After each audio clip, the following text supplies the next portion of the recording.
this video, we're going to be talking about how much do you actually cash flow after all expenses are paid for in the water hauling industry. I know a lot of guys, especially the guys with business experience, and understand like how life works.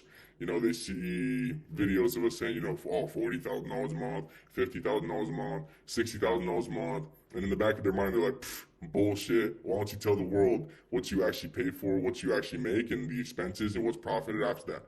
So in this video, I'm actually going to tell you guys how much is actually profited after all expenses are calculated and all expenses are factored in there.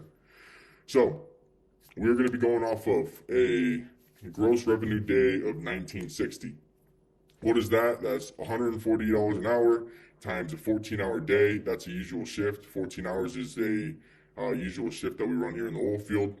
That comes to 140 times 14 is the 1960 as the gross revenue. So right off the top, the brokers in the game are going to be taking 15% off the top for the lease, for supplying you the work, billing the tickets, and having the system set up for you guys to be able to actually make this money.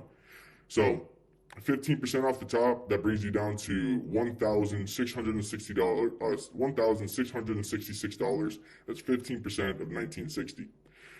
So with that, we're going to subtract fuel, which is, let's say, another $200 a day. So there are some times that you might be paying, you know, $250, sometimes in that $300 mark. There are some times that you might be on a workover rig and you're just hooked up to a mud box and you literally burned $100 for that day.